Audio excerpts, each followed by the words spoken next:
नमस्कार, आपके साथ मैं हूं सुचेता कुकरेती और आप देख रहे हैं माइक ऑन है।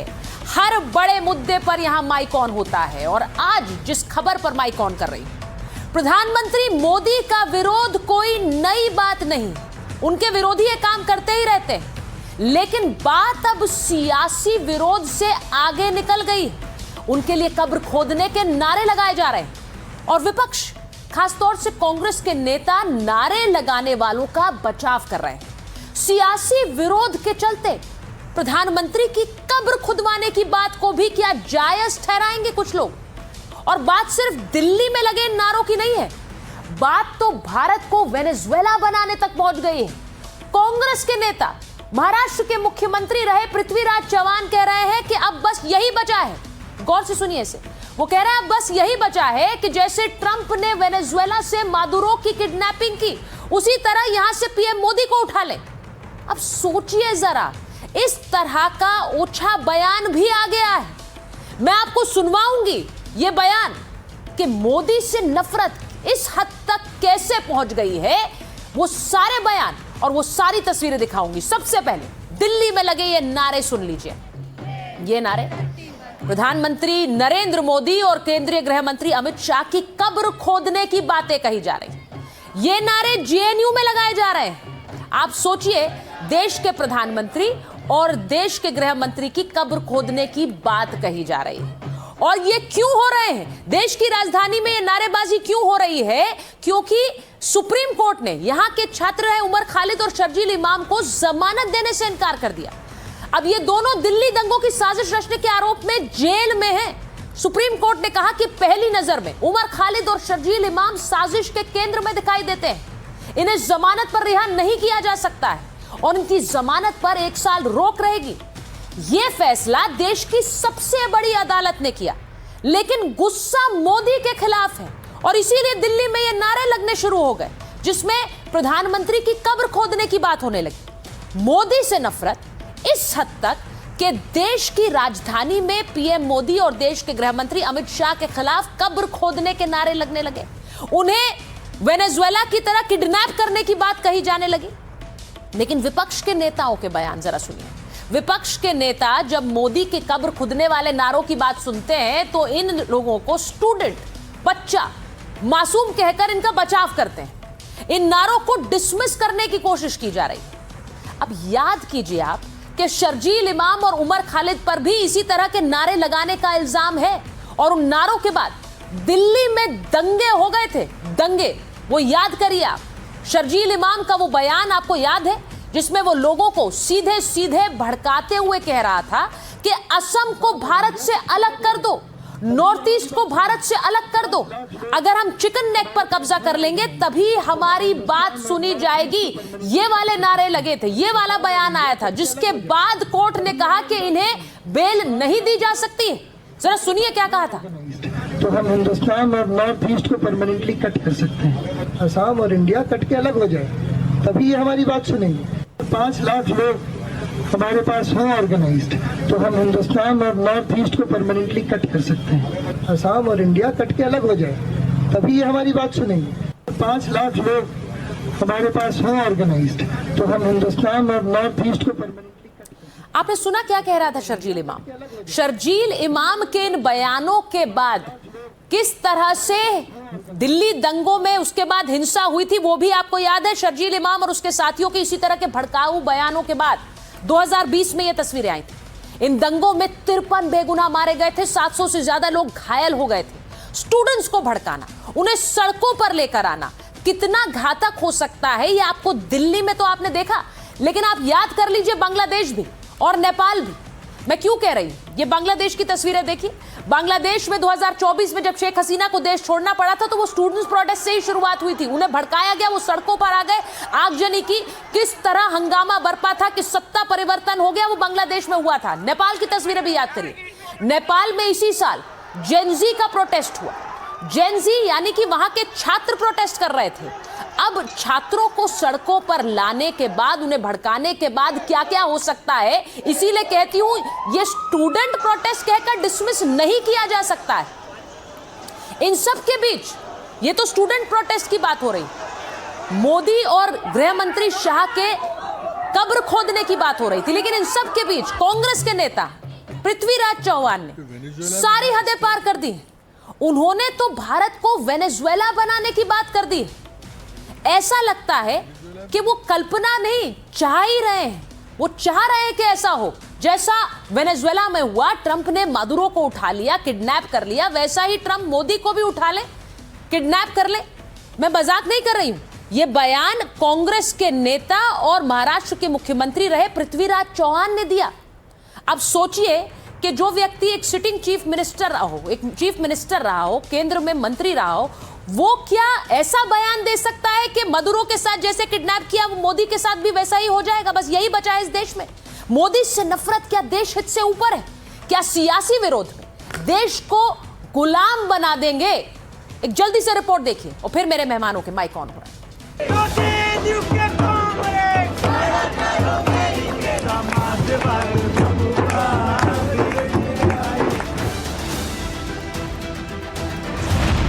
मोदी से नफरत इस हद तक।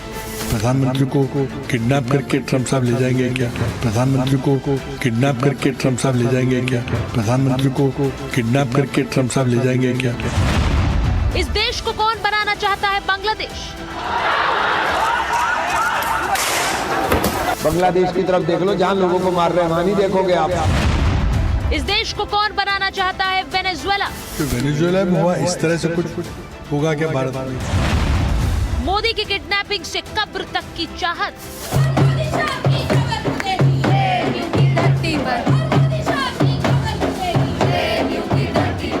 2020 के दिल्ली दंगों की साजिश के आरोपी उमर खालिद और शर्जील इमाम को सुप्रीम कोर्ट ने जमानत देने से इनकार किया, तो जेएनयू कैंपस में उनके समर्थकों ने ढपली बजाकर प्रदर्शन किया।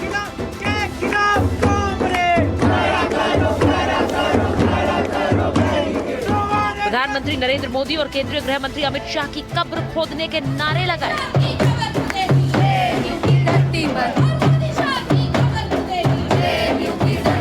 ये वही जेएनयू है जहां फरवरी 2016 में भारत तेरे टुकड़े होंगे के नारे लगे थे। तब विपक्ष ने पूरी ताकत से टुकड़े टुकड़े गैंग का बचाव किया। जेएनयू में करीब 10 साल बाद एक बार फिर वही हो रहा है और विपक्ष एक बार फिर वही कर रहा है जो उसने 10 साल पहले किया था। खैर, तो ये नारा है और एक विरोध करने का तरीका है, एक पॉलिटिकल लैंग्वेज है, इसको लिटरल मतलब नहीं कहते हैं।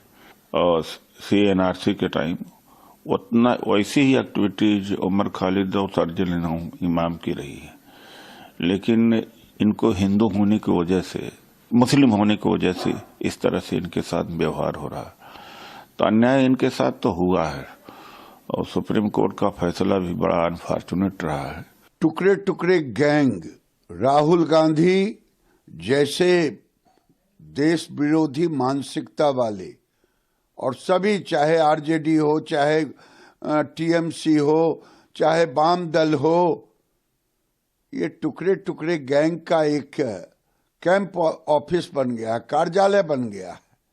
और ये नरेंद्र मोदी को और अमित शाह को कब्र खोदने वाले खुद कब्र में चले गए। ये नारे अपने आप लगवाते हैं, अपने आप शोर मचवाते हैं। उन्हें 5 साल से जेल में डाला हुआ है और नारे तो ये अपने आप लगवाते हैं। इन्हें 24 हर बार यही रह गया इनको। जेएनयू के अंदर जो नारे लगे हैं अर्बन नक्सलियों द्वारा, ये नारों का वैचारिक समर्थन राहुल गांधी और कांग्रेस पार्टी करती है, क्योंकि एंटी नेशनल शर्जील इमाम और उमर खालिद को जब से सुप्रीम कोर्ट ने उनकी बेल को रिजेक्ट किया है, कांग्रेसी नेता इसके समर्थन में आए हैं।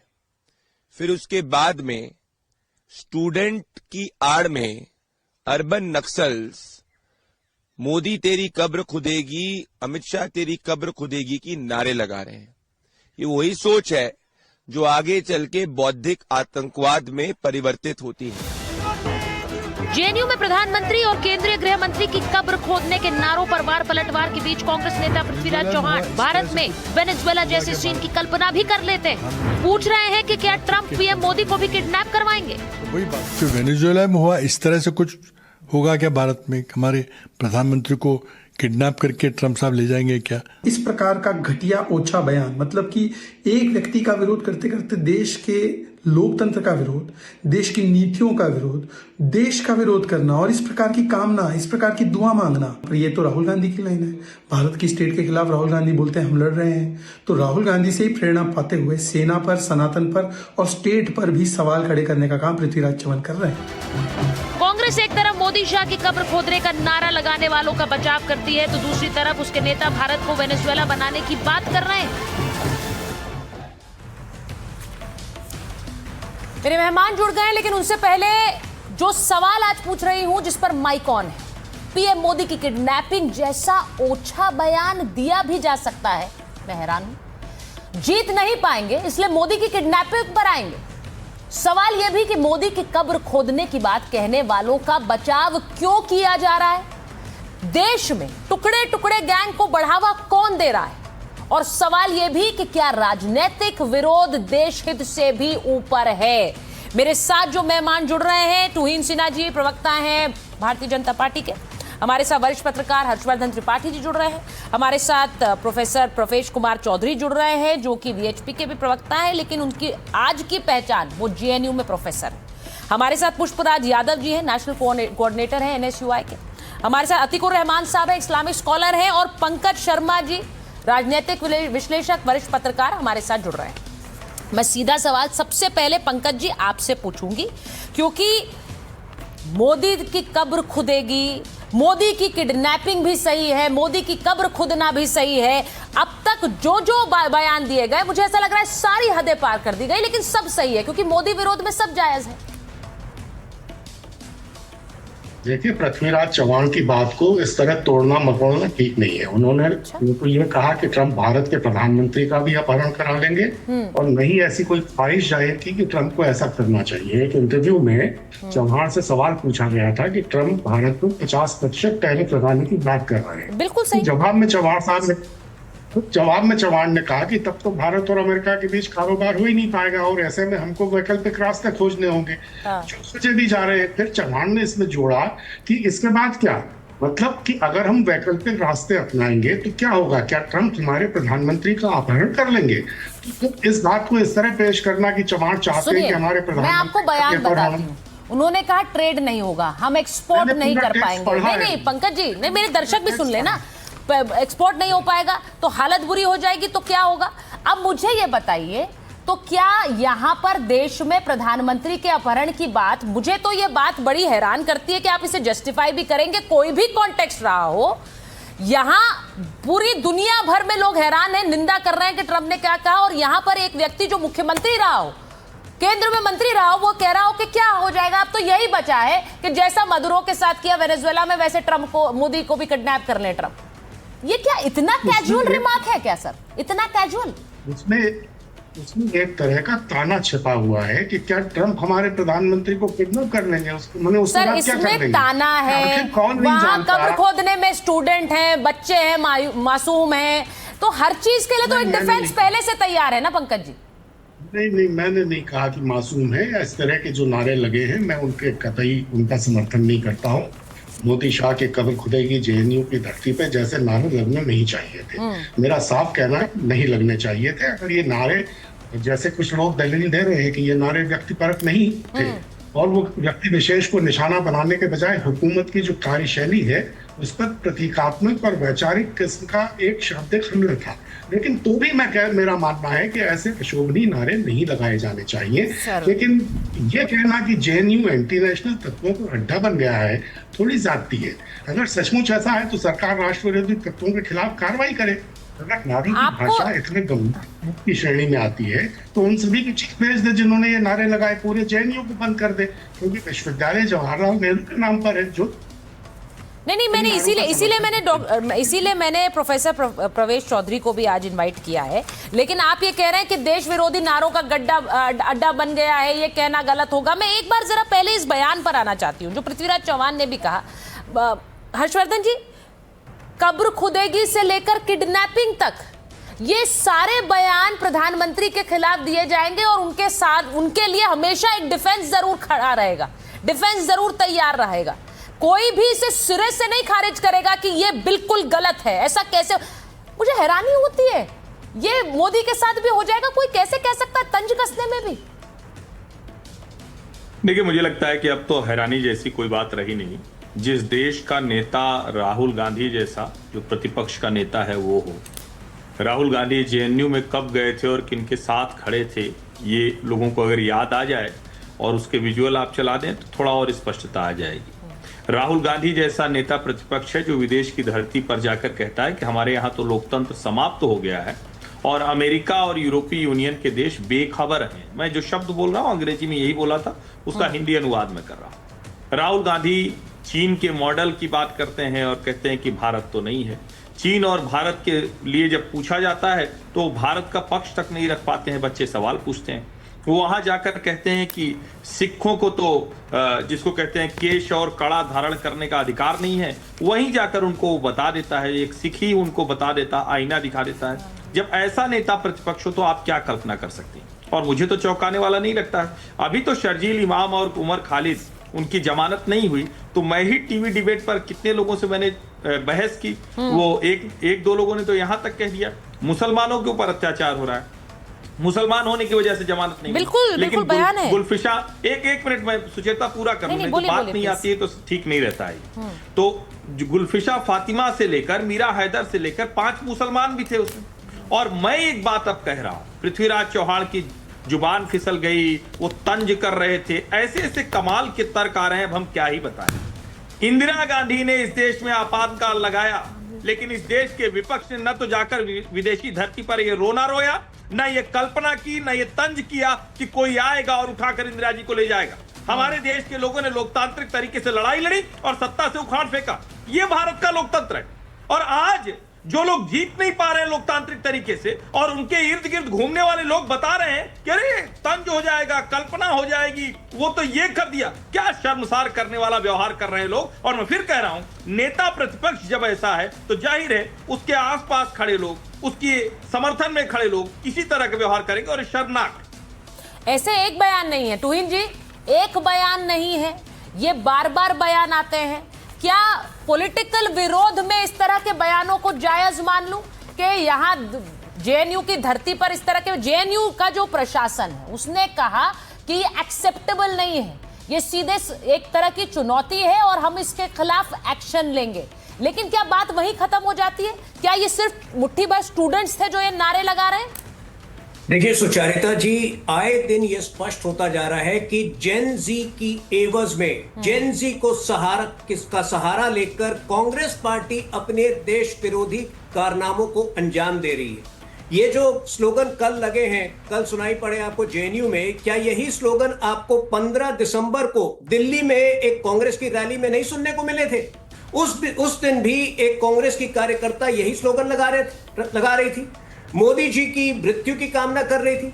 आज से 1.5 साल पहले जब पवन खेरा जी कुछ घंटों के लिए गिरफ्तार हुए थे, तब भी कांग्रेस पार्टी ने यही स्लोगन लगाया था। बात यह है कि बार बार कांग्रेस की जुबान नहीं फिसल सकती है, इनकी नीयत फिसल चुकी है। जिस प्रकार से आज पृथ्वीराज चौहान ने कामना की है कि क्या मोदी जी को ट्रंप उठा के ले जाएंगे। देखिए, पृथ्वीराज चौहान पीएमओ में भी वो मिनिस्टर ऑफ स्टेट रह चुके हैं, तो उनका ये जुबान, उनका ये कहना निश्चित रूप से ये कांग्रेस पार्टी की इंटेंट, उनकी नीयत को स्पष्ट करता है। और ये 2016 में जब राहुल गांधी पहली बार जेएनयू के इसी प्रकार के प्रोटेस्ट में शामिल हुए थे, वो कांग्रेस के लिए एक टर्निंग पॉइंट था। जब आपको याद होगा उस समय भी ये नारे लगे थे कि भारत के टुकड़े होंगे। राहुल गांधी जब उसको जाकर उसका समर्थन करते हैं, तब से कांग्रेस पार्टी एक कॉम्प्रोमाइज पार्टी रही है। और आए दिन आज तो ये हद तक चली गई है कि 3 लॉयर, कल के केस में 3 लॉयर जो डिफेंड कर रहे थे कल्प्रिट्स को, वो तो कांग्रेस पार्टी के थे। कपिल सिब्बल, अभिषेक मनु सिंघवी और सलमान खुर्शीद। तो मेरे ख्याल से कांग्रेस की सीधी जवाबदारी बनती है। न्यायिक प्रक्रिया में कभी इनको भरोसा नहीं था, लेकिन जिस तरह से अब ये मोदी जी की मृत्यु की कामना कर रही है, ये कांग्रेस पार्टी देश के लिए खतरनाक है। ये लोग व्हाइट कॉलर टेररिस्ट बन चुके हैं। देखिए, मैंने ये देखा है, ये वाले जो नारे हैं, ये अब ऐसा लग रहा है कि एक तरह का टूल बन गया है, जहां देखो वो ये नारे लगा दो। मतलब इसमें किसी को कोई आपत्ति भी नहीं हो रही है कि नारे लगा दो भाई, कब्र खोदने के नारे लगा दो। यहीं से शुरुआत होती है। जब हम देखते हैं कि सड़कों पर प्रोटेस्ट स्टूडेंट्स और उसके बाद उनको भड़काओ, उसके बाद सड़क पर ले आओ और किस तरह से आग लगा दो, शुरुआत यही होती है। मैं एक बार बड़ी खबर बता रही हूं। बड़ी खबर, जेएनयू में पीएम मोदी को लेकर अपमानजनक नारों पर बरसे हैं केंद्रीय मंत्री किरण रिजिजू ने कहा कि ये लोग मानसिक तौर पर बीमार हैं। यहां प्रधानमंत्री को खुलेआम गालियां दी जाती। इन बीमार लोगों को आजादी चाहिए, ये कह रहे हैं केंद्रीय मंत्री। वो कह रहे हैं भारत ऐसे बीमार लोगों से मुक्त होगा। तो बड़ी खबर आपको बता रही हूं, इस नारेबाजी पर केंद्रीय मंत्री किरण रिजिजू का बयान आया है, ऐसे बीमार लोगों से मुक्त होगा। अब मैं एक बार जरा अतिकुर रहमान साहब आपके साथ, उससे पहले मैं पुष्पराज जी के पास जाऊंगी एक बार। पुष्पराज जी, आपने सुना क्या कहा है तुहिन सिन्हा जी ने? जिस तरह की नारेबाजी, जिस तरह का उकसावा देश की सत्ता के खिलाफ नेता प्रतिपक्ष करते हैं, उसके बाद इस तरह की नारेबाजी में कोई हैरानी नहीं है। ये लोकतंत्र के खिलाफ, सत्ता सरकार के खिलाफ नारे लगाओ, कब्र खुदेगी। तो वहां पे भी लग रहे थे जहां पर कांग्रेस की रैली थी। देखिए, हमारे सबसे पहले मैं ये बताना चाहूंगा, मैं पुष्पराज हूँ, जेएनयू एनएसवाई नेशनल कोऑर्डिनेटर। हमारे जेएनयू में जो भी छात्र हैं वो एक सवाल करते हैं, अपने सरकार से सवाल करते हैं, सरकार से जवाब मांगते हैं कि किस तरीके से हमारे देश में एक छात्र जो त्रिपुरा का है, वो जब देहरादून में एमबीए की पढ़ाई कर रहा होता है तो उसे चाइनीज चकमा बोल के उसे मार दिया जाता है। उस समय हम सवाल करते हैं, जब आईआईटी बीएचयू में जब एक महिला, बीइंग अ वुमेन, आप डिफेंड मत कीजिएगा, एक महिला को गन पॉइंट में उसके साथ रेप किया जाता है, और जब वो मध्य प्रदेश में जाते हैं पॉलिटिकल कैंपेन के लिए, जब वो वापस आते हैं तो उन्हें गिरफ्तार किया जाता है, और जब वो तुरंत छूट कर आते हैं तो उन्हें माला से सुशोभित किया जाता है। इस तरीके के लोग हैं।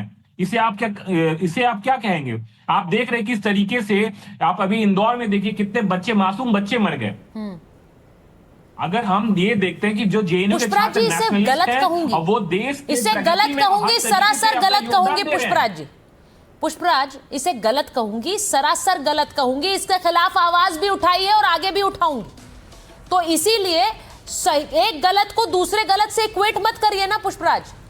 ये कोई डिफेंस नहीं है, ये कोई डिफेंस नहीं है। और जब हम ये कहते हैं कि ये तो नारे हैं, ये तो डिसेंट का तरीका है, ये तो सवाल पूछने का तरीका है, तो आप एक बहुत डेंजरस ट्रैक पर चल रहे हैं पुष्पराज।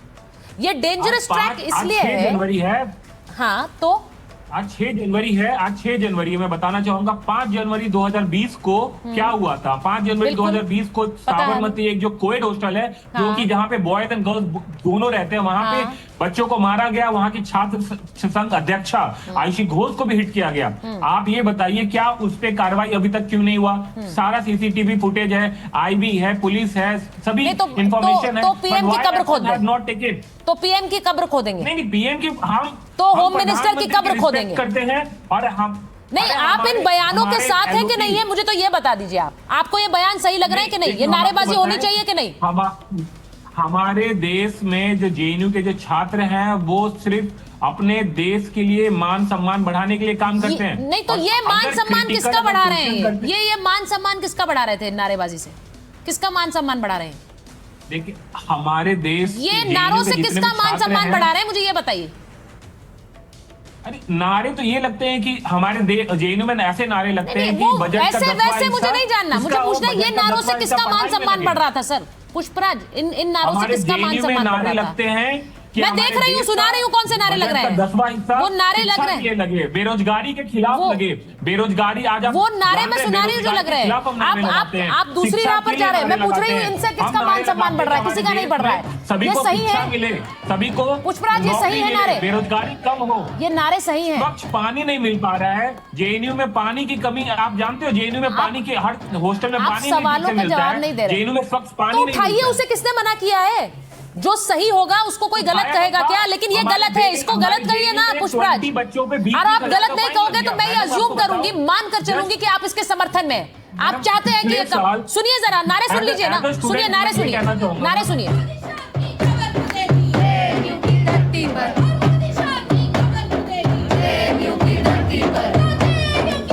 ये मान सम्मान बढ़ाने वाले नारे हैं। प्रवेश वर्मा जी, मैं प्रोफेसर चौधरी के पास जा रही हूँ, प्रोफेसर प्रवेश चौधरी के पास जा रही हूँ। प्रोफेसर चौधरी, आप जेएनयू से आते हैं, पुष्पराज यहाँ बैठकर कह रहे हैं कि ये मान सम्मान बढ़ाने वाले नारे लगते हैं हमारे जेएनयू में।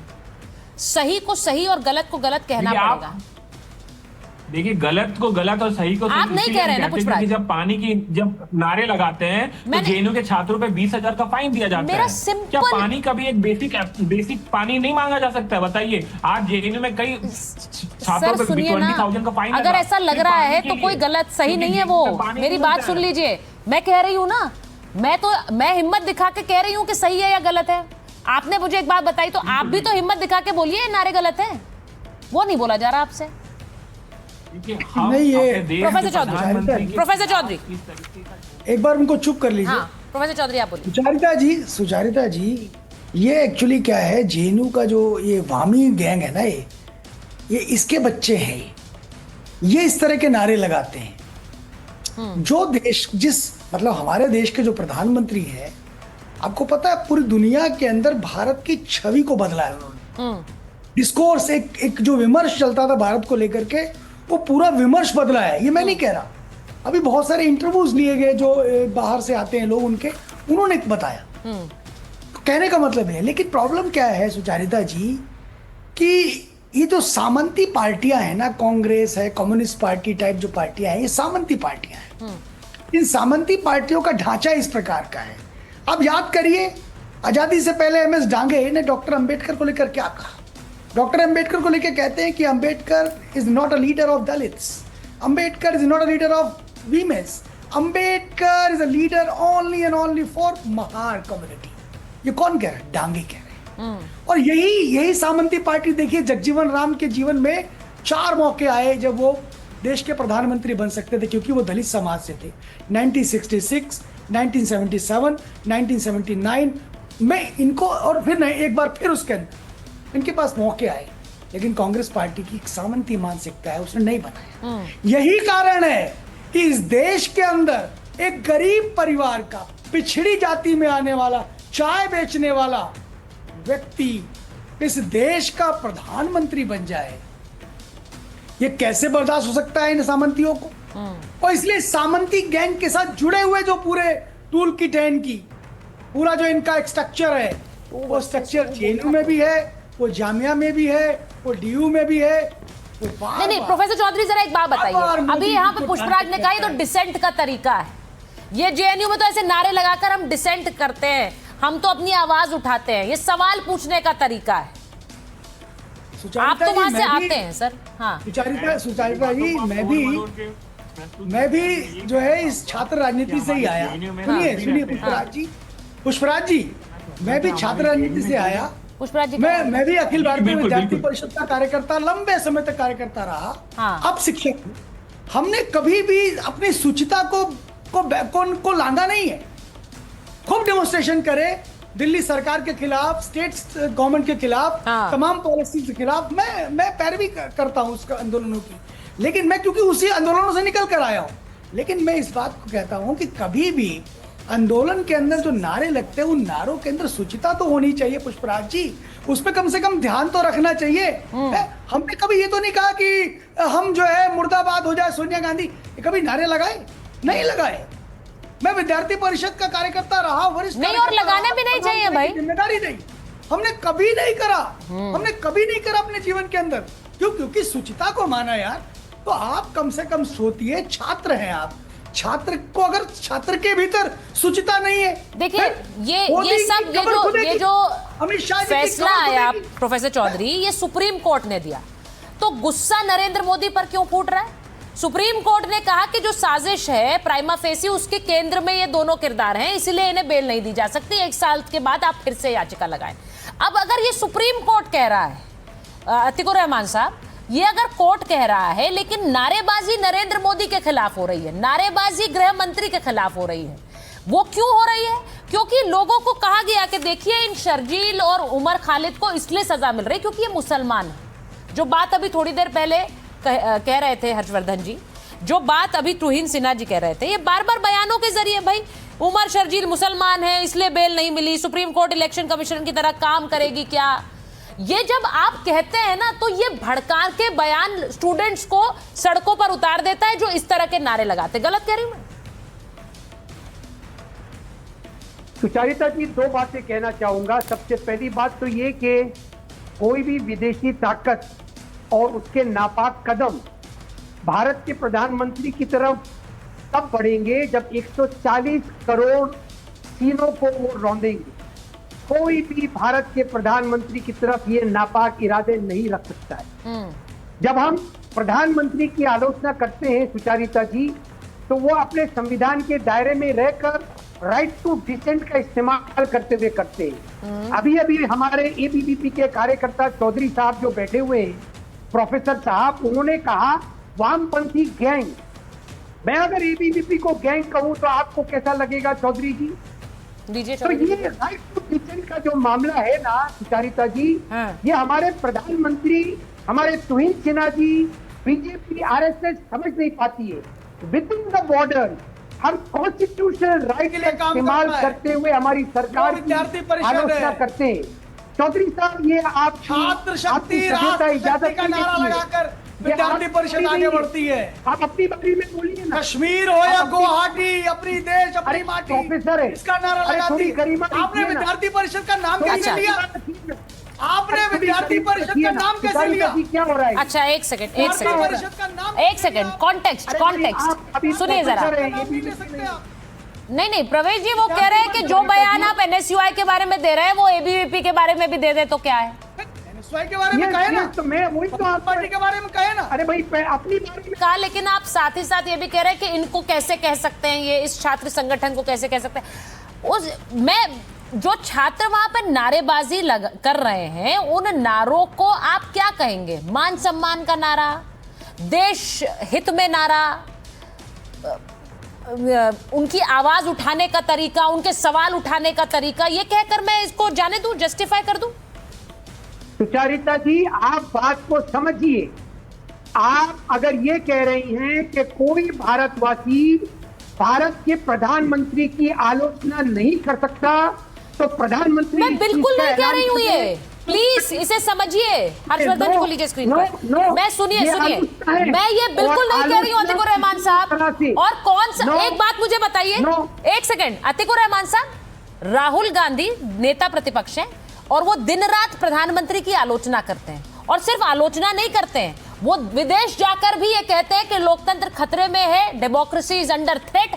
वो ये बार बार कहते हैं। क्या उन पर कोई कार्रवाई हो रही है इसके लिए? वो अकेले नहीं है। इस वक्त देश में एसआईआर को लेकर विपक्ष के तमाम बड़े चेहरे ये बताने के में लगे हुए हैं देश को कि इलेक्शन कमीशन कॉम्प्रोमाइज्ड है। निशाना कौन है? नरेंद्र मोदी है। निशाना कौन है? सरकार है। आलोचना के लिए कोई मना नहीं कर रहा है, वो तो दिन रात हो रही है। अब वो आलोचना सही है या गलत है तो जनता डिसाइड करेगी, लेकिन आपने ये कैसे सोच लिया? हर्षवर्धन जी, इस देश में क्या प्रधानमंत्री की आलोचना नहीं हो रही है, सिर्फ वाहवाही हो रही है? अतिकुर रहमान भाई ने बड़ा अच्छा बोला जब कहा कि आप स्पेस देने के लिए तैयार हैं आलोचना को, आप स्पेस देने से इनकार कर रहे हैं। आलोचना को आप स्पेस कितनी दे रहे हैं? आलोचना को स्पेस कितनी दे रहे हैं?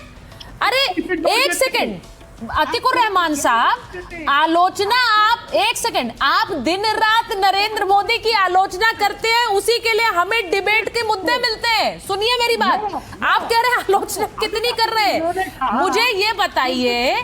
नहीं, आप ये कैसे कह सकते हैं? एक सेकंड, मैं आप ही का सवाल लेकर जा रही हूँ। हर्षवर्धन जी, मुझे तो पता नहीं कितनी डिबेट्स मैंने इस बात पर कर दिए हैं कि ये क्या आलोचना सही है या गलत है, क्या बीजेपी गलत कर रही है, इलेक्शन कमीशन कॉम्प्रोमाइज्ड है, प्रधानमंत्री क्या कर रहे हैं, ये कह रहे हैं आलोचना ही नहीं होती देश में।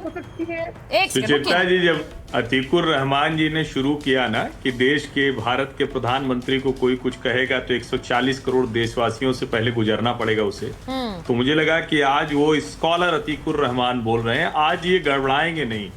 लेकिन दूसरी लाइन में फिर एक ट्रैक इनका बदल गया। कमाल है, कह रहे हैं कि क्या आलोचना का स्पेस नहीं है? अरे भाई, इतना आलोचना का स्पेस हो गया कि देश विरोधी काम करने वालों को टीवी पर समर्थन देने वाले लोग दिख रहे हैं, लोग देख रहे हैं उनको। आलोचना का स्पेस कब्र और कब्रिस्तान से होता है क्या? कब्र खोद देंगे, कब्रिस्तान बना देंगे, ये सब आलोचना हो सकती क्या? फिर तो सरतन से जुदा भी आलोचना में आ जाएगा, फिर तो किसी की हत्या भी आलोचना में आ जाएगी। क्या अतीकुर रहमान भाई, आप तो कमाल कर दिया आज। आप जवाब आप तो कम से कम मतलब ऐसी बात करेंगे तब तो बड़ा खतरनाक हो जाएगा। आप कह रहे हैं कि मोदी शाह की कब्र खुदेगी, ये आलोचना वाला नारा है। नहीं, किडनैप कर लो, क्या यही बचा है? किडनैप कर लो, ये भी आलोचना ही है भाई, ये भी तंज है, तंज में सब कुछ जायज है। बोलिए बोलिए अतीकुर रहमान साहब, जवाब दे दीजिए, उसके बाद मैं जाऊं पंकज जी के पास। हाँ देखिए हर्षवर्धन जी, मैंने आपसे कहा कि हम आलोचना करेंगे, आप कितनी स्पेस देना चाह रहे हैं। अब ये आलोचना में अगर कोई कॉन्स्टिट्यूशनल वायलेशन हो रहा है तो आप हेट स्पीच में और जो भी कानून है उसमें आप हमको ट्राई करिए, लेकिन मेरा जिंदा होना मुझे ये बात का हक दे रहा है कि मैं रिबेल करूं। My existence is my rebellion. इसको राइट टू डिसेंट कहते हैं। एक सेकंड, इनका ऑडियो ठीक कराइए पहले थोड़ा सा, आवाज बार बार दब रही है अतीकुर रहमान साहब की। अतीकुर रहमान साहब, मैं आपकी आवाज दबने नहीं दूंगी, आवाज उनकी ठीक कराइए। एक लाइन बोलता हूँ, बोलिए। जो अतीकुर रहमान जी ने बड़ी अच्छी बात कही, लेकिन उन्होंने जिस अंदाज में कहा इसको जरा समझना जरूरी है। लोकतंत्र में रेबेलियन होना किसी की कब्र खोदना नहीं होता है भाई। लोकतंत्र में विद्रोह, विरोध लोकतांत्रिक तरीके से जनमत को अपने पक्ष में करके सत्ता में जाना होता है। ये बंदूक की गोली से क्रांति निकलती है, जो ये कम्युनिस्ट आइडिया है, ये जो इस्लामिस्ट जो थॉट प्रोसेस है। देखिए जो बात नहीं, अतीकुर रहमान साहब एक मिनट रुकिए, वो नहीं होता है। ऑडियो प्लीज ठीक कराइए। किसी को मार कर किसी को हम कब्जा करने थोड़ी जा रहे हैं। मैं तो लोकतंत्र में जनमत अपने पक्ष में करना है और उसके लिए हमें एब्सोल्यूट फ्रीडम है, एब्सोल्यूट फ्रीडम ऑफ एक्सप्रेशन है। जो आप चाहे वो बोल सकते हैं, जितना चाहे उतनी तीखी आलोचना कर सकते हैं, प्रधानमंत्री की, मुख्यमंत्री की, सांसद की, विधायक की, किसी की भी। देखिए जो बात आपने कही ना, मैं उसी को लेकर पंकज जी के पास जा रही हूँ। पंकज जी, सुप्रीम कोर्ट ने कल कहा, क्योंकि बार बार एक पूरा धड़ा ये कह रहा था, टूइन जी आप भी सुनिए, पूरा एक धड़ा कह रहा था कि ये देखिए ये ट्रायल में देरी की गई है। जब जोरान ममदानी ने वहां से एक लेटर लिखा, एक नोट लिखा, उसके बाद भी ये चर्चा हुई बहुत कि देखिए अमेरिका से सपोर्ट आ गया, यहाँ कितना दबाया जा रहा है देश में इन दोनों लोगों को, और उमर खालिद को बेल नहीं मिल रही है। उन्होंने कहा कि ट्रायल में देरी को ट्रम्प कार्ड नहीं बना सकते हैं आरोपी, जो प्राइमा फेसी दिख रहा है उसके आधार पर ही बेल नहीं देंगे। तो अब बार बार ये कहना, इसका मतलब क्या आप कोर्ट्स पे भरोसा नहीं कर रहे हैं? आप कोर्ट्स को भी ये भी बयान आ गए कि कोर्ट्स भी देखिए इलेक्शन कमीशन हो गए।